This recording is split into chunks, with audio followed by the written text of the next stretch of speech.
Oi to the oi oi.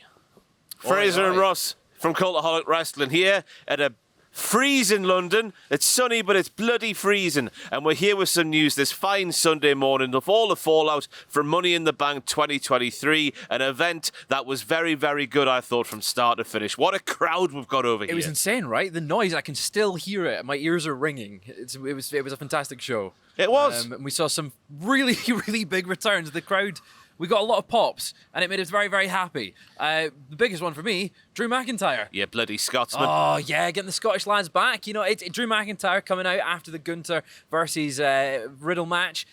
I didn't expect it. I think after we heard all the reports that they weren't a bit unsure about whether he was going to be on the tour, Gunther holding that title up high, and then the sword hit.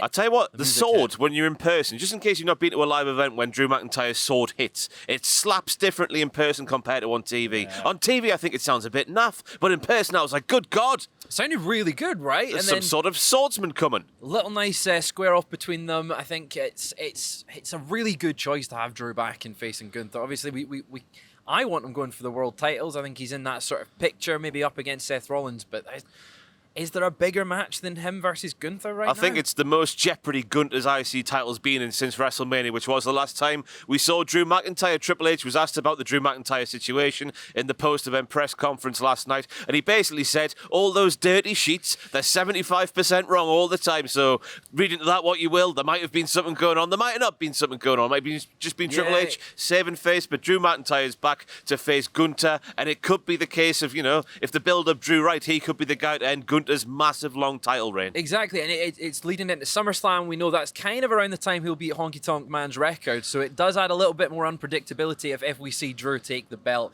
from him. I think we might. I hope he gets the record and then loses it. Yeah. Get the record. Be a record breaker. More record breakings later in this video. The other return last night was a small matter. Just everyone had sort of calmed down after a match. I think most people were heading for a toilet break because, you know, you get your little breaks between the matches. That's when you go and point your Percy towards the postal. I think that's what the saying goes. But then wabba-doo, John Cena comes out, and who knew it? He's a proud Englishman. He loves the English, doesn't he? It was big. It was loud.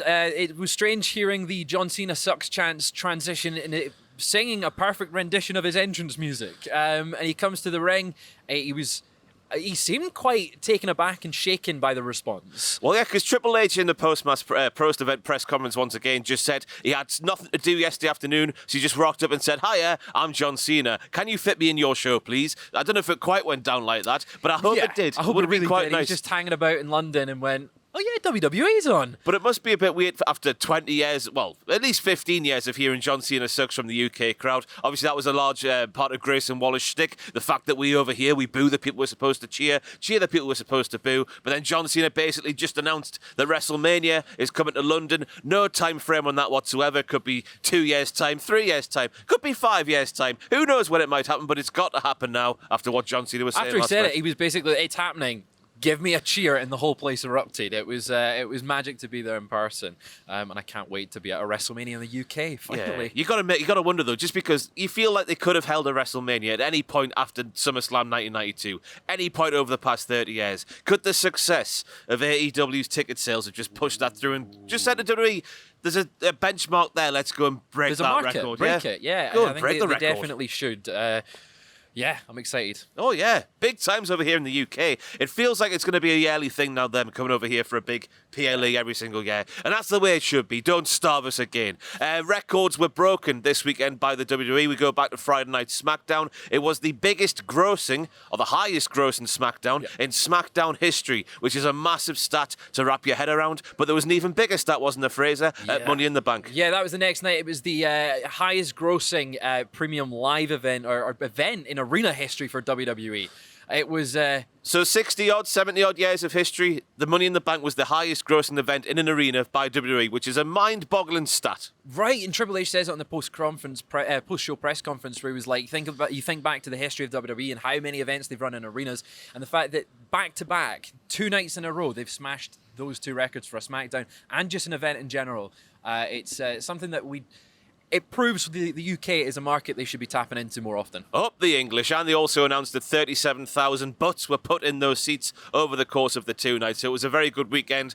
business-wise for the WWE coming over here to the UK. And then we move on, Fraser, to another record that was smashed, stacked, pancaked, whatever else Roman Reigns likes to say. Roman Reigns is undefeated, not in terms of a title, but just in terms of not having his shoulders pinned to the mat. That was smashed after 3 years and so many days.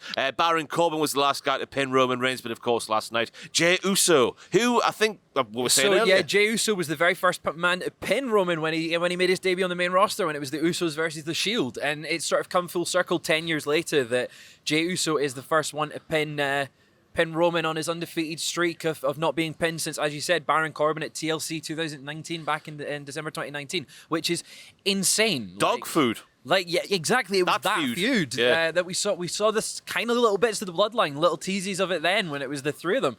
But it's insane that it's finally happened, and the pop, as we said, for Drew and Cena, that was electric as soon as he was actually pinned. I tell you what, with the story how it's been going, having the Usos pin Roman Reigns was the right thing to do. But I was shocked as shocked can be when it actually went down. Didn't actually expect it, especially when he stacked them both up.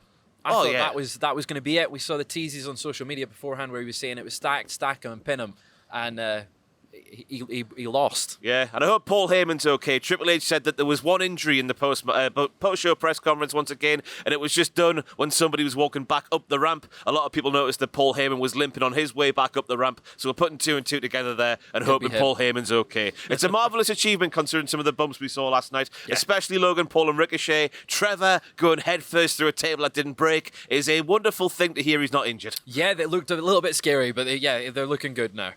Triple H was also asked about NXT Europe. This was a thing.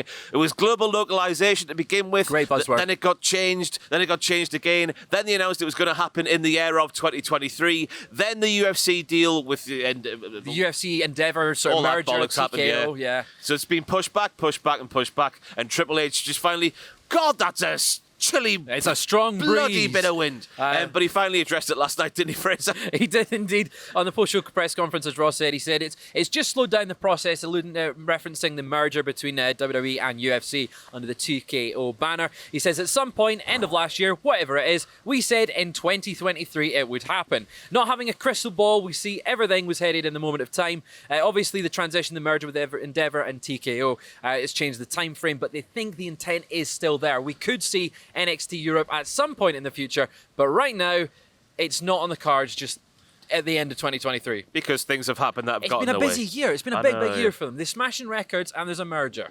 Yeah, and the Vince McMahon thing as well, for balance. Also that, But it feels like with Triple H saying that they are very much like a global company, they want to do more global events, more times a year. It feels like they want to set up stations around the world where, because the thing he mentioned last night as well, it's not just the talent who have to be flown over, it's the equipment, it's the personnel, the production staff. So maybe if they had production staff housed in different countries around the world, that would make a tour and brand around the world good and proper, all the more easy to do. Yeah. Triple H also addressed the LA Knight situation. I say LA Knight situation. It's a situation in my mind. I thought The Rock was nailed on to win that men's Money in the Bank match last night. It looked like he could have at one point. Damian Priest, of course, came out on top. But do not fear, fans of Dwayne The Rock Johnson. Yeah! Triple H has reassured us this is just the start of the process for LA Knight, even though these cheers have been getting louder and louder and louder. For at least, it feels like 3 or 4 months at this point. It's still a thing that's going to happen. LA Knight reaching the top show. Yeah, I mean, the fact that LA Knight's pop in that arena last night was comparable to Drew, Cena, and Cody says something. But yeah, Triple H saying, the exact quote is, "I know LA Knight was a massive favourite, continuing that ascent. Good things come to those who wait, and that rise is just getting started." I think it'll be a big few months if they book him right, and hopefully, the story never ends. So maybe this story is just beginning, and hopefully it's a big rise for LA Knight. But as we all know, in WWE, the stories never end. But this news video does. I've been Ross, joined by Fraser. Of course, check out the channel. WTF Moments will be up in the not-too-distant future. All our interviews with the likes of LA Knight, Pretty Deadly, Santos Escobar, Lena Vega, Bailey. They'll all be on the channel very soon. And just have a bloody lovely day. Have a good Sunday. Have a good Sunday.